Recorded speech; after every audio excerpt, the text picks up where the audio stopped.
Assalamualaikum warahmatullahi wabarakatuh. Sudah final 100% bahwa nasabnya para habaib kaum Bani Ba'alawi ini sudah batal 100% mustahil bersambung kepada Kanjeng Nabi Muhammad sallallahu alaihi wasallam.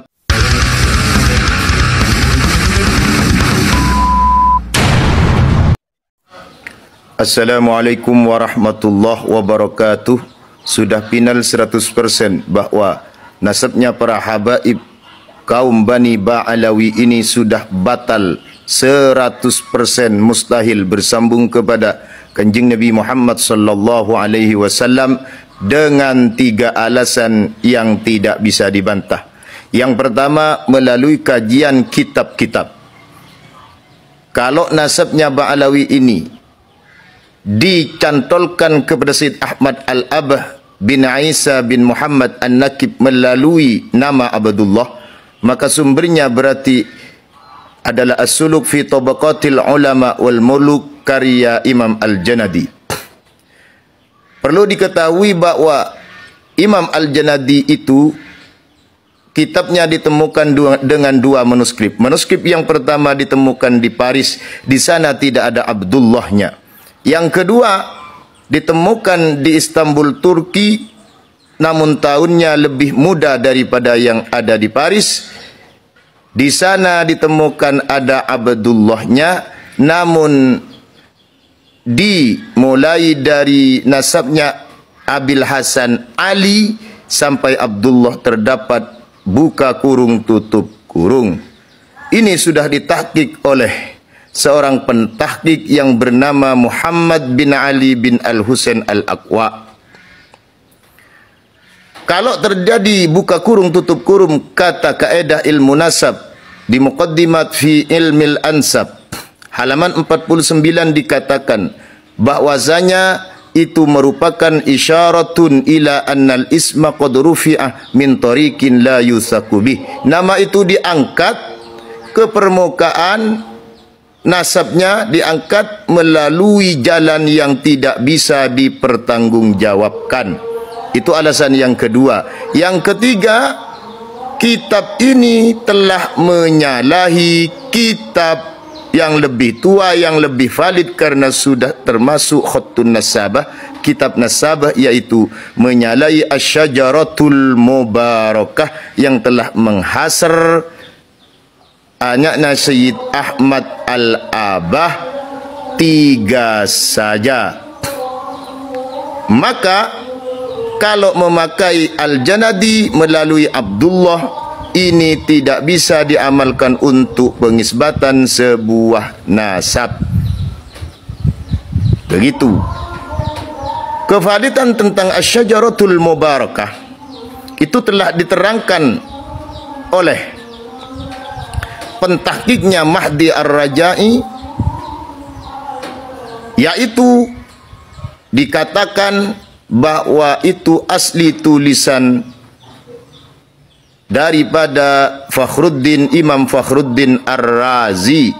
Dengan kode manuskripnya telah dijelaskan dengan jelas di sana. Itu yang pertama.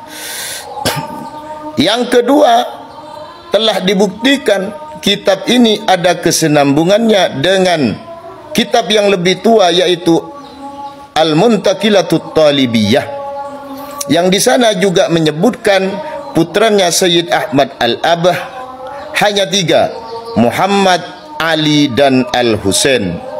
Di sana tidak bisa akibuhu itu hanya dirujukkan kepada Muhammad karena Muhammad bin Ahmad Al-Abah hanya tercatat mempunyai putra Ja'far sehingga dijuluki Abu Ja'far. Itu yang kedua. Yang ketiga, kalau menggunakan yang namanya kitab Abnaul Imam sebagai tentangan, maka kitab Abnaul Imam ini dikatakan di halaman 22 oleh pentahqiqnya Jamalul Lail, Habib Jamalul Lail, itu banyak tambahan dari Ibnu Shadaqah. Itu yang pertama. Yang kedua, Imam As-Safaraini mentahqiq kitab itu ternyata hanya berhalaman 25 saja lembar. Berarti 13 lembar, 12 lembar. sebanyak 25 halaman saja. Itu bisa dilihat di Abnaul Imam fi Misr Wassam di halaman 28.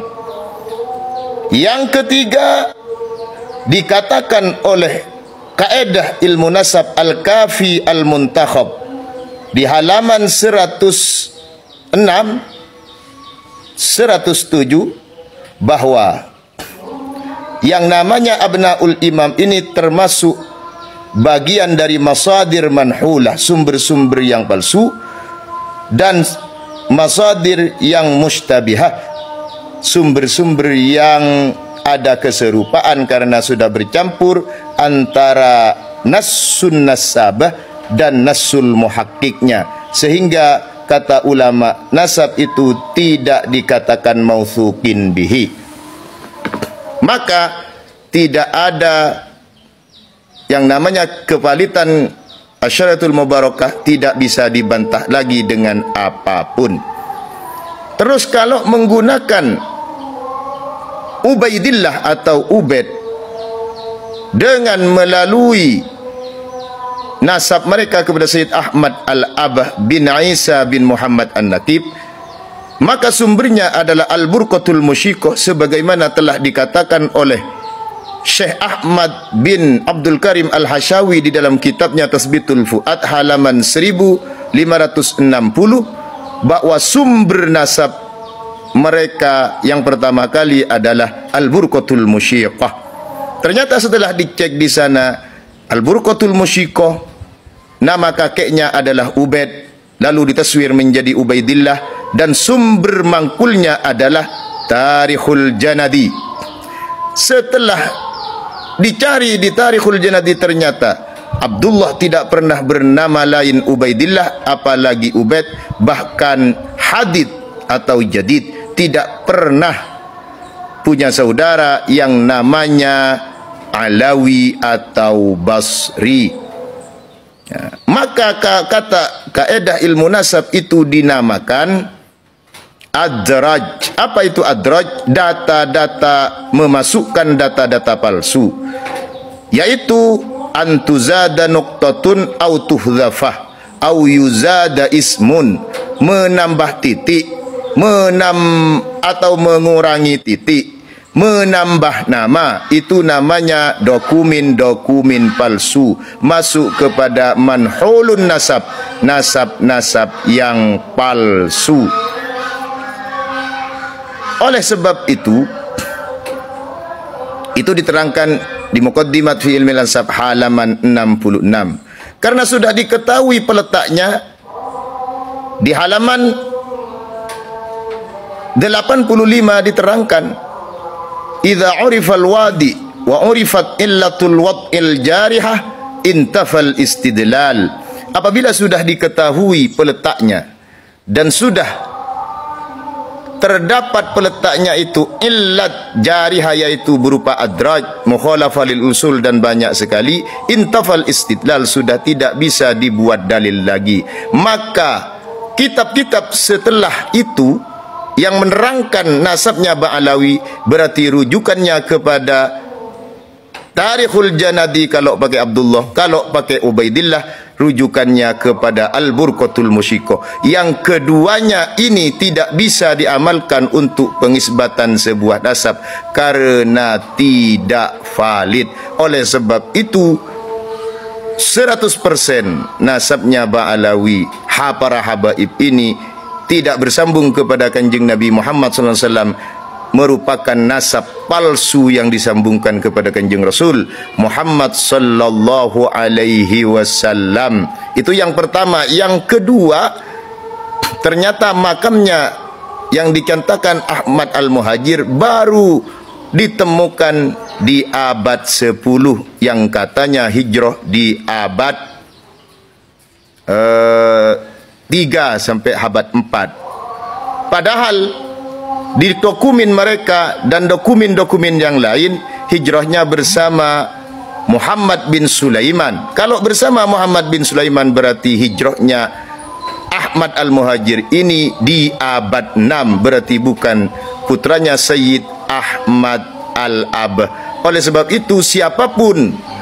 mempercayai nasab ini setelah mendengar ini, maka hukumnya berdosa, harus meyakini bahwa nasab ini batal. Terima kasih.